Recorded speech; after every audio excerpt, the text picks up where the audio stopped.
بسم اللہ الرحمن الرحیم۔ حضرت سلیمان علیہ السلام حضرت داؤد علیہ السلام کے فرزند ہیں۔ یہ اپنے مقدس باپ کے جانشین ہوئے اور اللہ تعالیٰ نے ان کو بھی نبوت اور سلطنت دونوں سعادتوں سے سرفراز فرما کر تمام روئے زمین کا بادشاہ بنا دیا، اور 40 برس تک آپ تخت سلطنت پر جلوہ گر رہے۔ جنوں انس و شیاطین اور چرندوں پرندوں درندوں سب پر آپ کی حکومت تھی۔ سب کی زبانوں کا آپ کو علم عطا کیا گیا، اور طرح طرح کی عجیب و غریب صنعتیں آپ کے زمانے میں بروقار آئیں۔ چنانچہ قرآن مجید میں ہے سورہ نمل آیت نمبر 16، جس کا ترجمہ ہے، اور سلیمان داؤد کا جانشین ہوا اور کہا، اے لوگو، ہمیں پرندوں کی بولی سکھائی گئی اور ہر چیز میں سے ہم کو عطا ہوا، بے شک یہی ظاہر فضل ہے۔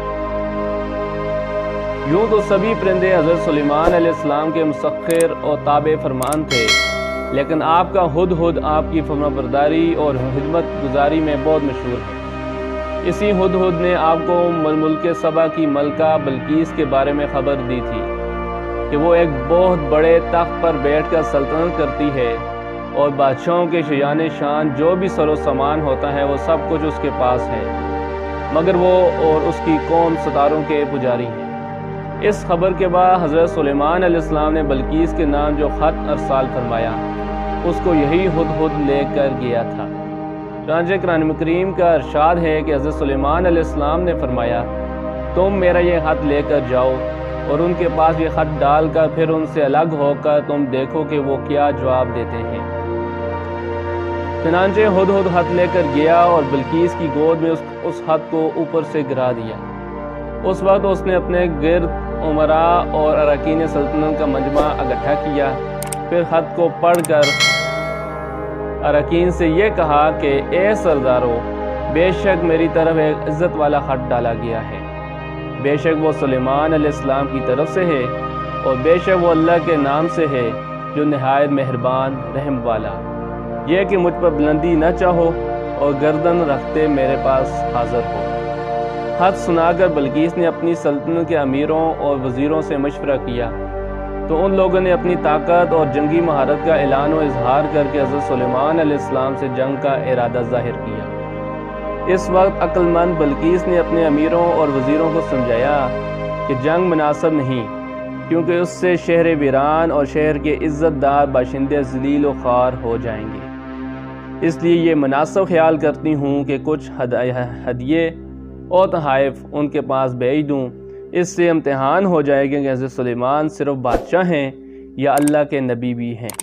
اگر وہ نبی ہوں گے تو ہرگز میرا ہدیہ قبول نہیں کریں گے، بلکہ ہم لوگوں کو اپنے دین کے اتباع کا حکم دیں گے، اور اگر وہ صرف بادشاہ ہوں گے تو میرا ہدیہ قبول کر کے نرم ہو جائیں گے۔ چنانچہ بلقیس نے 500 غلام، 500 لونڈیاں، بہترین لباس اور زیوروں سے آراستہ کر کے بھیجی، اور ان لوگوں کے ساتھ 500 سونے کی اینٹیں اور بہت سے جواہرات اور مشک و عنبر اور ایک جڑاؤ تاج ماں ایک خط کے اپنے قاصد کے ساتھ بھیجے۔ خود سب دیکھ کر روانہ ہو گیا، اور حضرت سلیمان علیہ السلام کے دربار میں آ کر سب خبریں پہنچا دی۔ چنانچہ بلقیس کا قاصد جب چند دنوں کے بعد تمام سامانوں کو لے کر دربار میں حاضر ہوا، تو حضرت سلیمان علیہ السلام نے غضبناک ہو کر قاصد سے فرمایا، سورہ نمل آیت نمبر 36 اور 37، اس کا ترجمہ ہے، فرمایا، کیا مال سے میری مدد کرتے ہو؟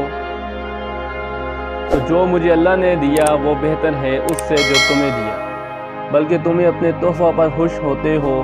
پلٹ جاؤ ان کی طرف تو ضرور ہم ان پر وہ لشکر لائیں گے جن کی انہیں طاقت نہ ہوگی، اور ضرور ہم ان کو اس شہر سے ذلیل کر کے نکال دیں گے، یوں کہ وہ پست ہوں گے۔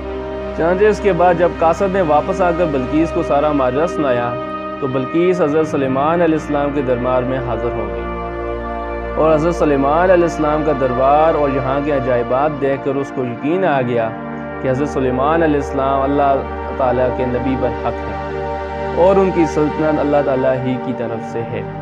حضرت سلیمان علیہ السلام نے بلقیس کو اپنے دین کی دعوت دی، تو اس نے نہایت ہی اخلاص کے ساتھ اسلام قبول کر لیا، اور پھر حضرت سلیمان علیہ السلام نے بلقیس سے نکاح کر کے اس کو اپنے محل میں رکھ لیا۔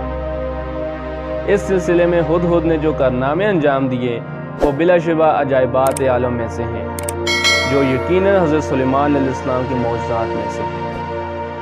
ناظرین، اب بات آتی ہے کہ تخت بلقیس کس طرح سے حضرت سلیمان علیہ السلام کی بارگاہ میں پہنچا۔ ملکہ سبا بلقیس کا تخت شاہی 80 گز لمبا اور 40 گز چوڑا تھا۔ یہ سونے، چاندی اور طرح طرح کے جواہرات اور موتیوں سے آراستہ تھا۔ جب حضرت سلیمان علیہ السلام نے بلقیس کے قاصد اور اس کے ہدیے اور تحائف کو ٹھکرا دیا اور اس کو یہ حکم نامہ بھیجا کہ وہ مسلمان ہو کر میرے دربار میں حاضر ہو جائے، تو آپ کے دل میں یہ خواہش پیدا ہوئی کہ بلقیس کے یہاں آنے سے پہلے ہی اس کا تخت میرے دربار میں آ جائے۔ چنانچہ آپ نے اپنے دربار میں درباریوں سے یہ فرمایا کہ سلیمان نے فرمایا، اے درباریوں، تم میں کون ہے کہ وہ اس کا تخت میرے پاس لے آئے قبل اس کے کہ وہ میرے حضور مطیع ہو کر حاضر ہو۔ ایک بڑا حبیث جن بولا، میں وہ تخت حضور میں حاضر کر دوں گا قبل اس کے کہ حضور اجلاس برخاست کریں، اور میں بے شک اس پر قوت رکھتا ہوں۔ جن کا بیان سن کر حضرت سلیمان علیہ السلام نے فرمایا کہ میں یہ چاہتا ہوں کہ اس سے بھی جلد وہ تخت میرے دربار میں آ جائے۔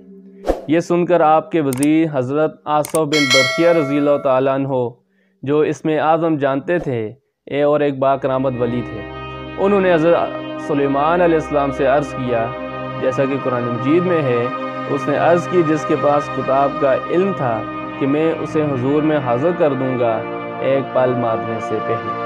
چنانچہ حضرت آصف بن برقیہ نے روحانی قوت سے بلقیس کے تخت کو ملک سبا سے بیت المقدس تک حضرت سلیمان علیہ السلام کے محل میں کھینچ لیا، اور وہ تخت زمین کے نیچے نیچے چل کر لمحہ بھر میں ایک دم حضرت سلیمان علیہ السلام کی کرسی کے قریب نمودار ہو گیا۔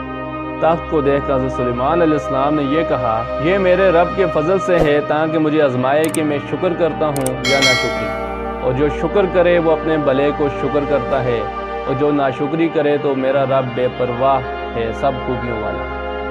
اس قرآنی واقعے سے ثابت ہوتا ہے کہ اللہ تعالیٰ اپنے اولیاء کو بڑی بڑی روحانی طاقت و قوت عطا فرماتا ہے۔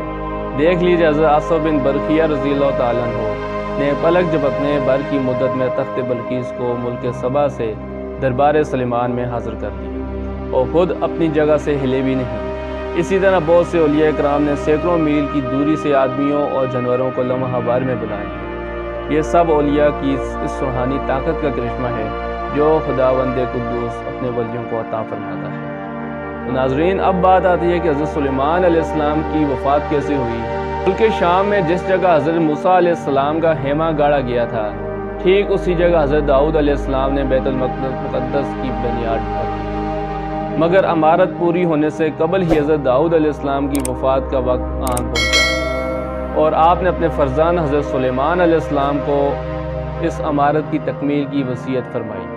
چنانچہ حضرت سلیمان علیہ السلام نے جنوں کی ایک جماعت کو اس کام پر لگایا، اور عمارت کی تعمیر ہوتی رہی، یہاں تک کہ آپ کی وفات کا وقت بھی قریب آ گیا اور عمارت اب مکمل نہ ہو سکی۔ تو آپ نے یہ دعا مانگی کہ الہی میری موت جنوں کی جماعت پر ظاہر نہ ہونے پائے، تاکہ وہ برابر عمارت کی تکمیل میں مصروف عمل رہیں، اور ان سبھی کو جو علم غیب کا دعویٰ ہے وہ بھی باطل ٹھہر جائے۔ یہ دعا مانگ کر آپ محراب میں داخل ہو گئے، اور اپنی عادت کے مطابق اپنی لاٹھی ٹیک کر عبادت میں کھڑے ہو گئے، اور اسی حالت میں آپ کی وفات ہو گئی۔ مگر جن مزدور یہ سمجھ کر آپ زندہ کھڑے ہیں برابر کام میں مصروف رہے، اور عرصہ دراز تک آپ کا اسی حالت میں رہنا جنوں کے گروہ کے لیے کچھ باعث حیرت اس لیے نہیں ہوا کہ وہ بارہا دیکھ چکے تھے کہ آپ ایک ایک ماہ بلکہ کبھی کبھی 2 ماہ برابر عبادت میں کھڑے رہا کرتے ہیں۔ غرض 1 سال تک وفات کے بعد آپ اپنی لاٹھی کے سہارے کھڑے رہے، یہاں تک کہ بحکم الہی دیمکوں نے آپ کے عصا کو کھا لیا، اور عصا کے گر جانے سے آپ کا جسم مبارک زمین پر آ گیا۔ اس وقت جنوں کی جماعت اور تمام انسانوں کو پتہ چلا کہ آپ کی وفات ہو گئی ہے۔ قرآن مجید میں اللہ تعالیٰ نے اس واقعے کو ان الفاظ میں بیان فرمایا ہے، پھر جب ہم نے اس پر موت کا حکم بھیجا، جنوں کو اس کی موت نہ بتائی، مگر زمین کی دیمک نے کہ اس کا عصا کھاتی تھی۔ پھر جب سلیمان زمین پر آیا، جنوں کی حقیقت کھل گئی۔ اگر غیب جانتے ہوتے تو اس خواری کے عذاب میں نہ ہوتے۔ تو ناظرین، آج کی ویڈیو آپ کو یقیناً اچھی لگی ہوگی۔ اگر ویڈیو اچھی لگی ہو تو ویڈیو کو لائک کریں اور اپنے دوستوں کے ساتھ شیئر کریں۔ تو اگر چینل پر نئے ہیں تو چینل کو سبسکرائب کریں، اس طرح کے مزید ویڈیوز آپ کو ڈیلی ملتی رہیں۔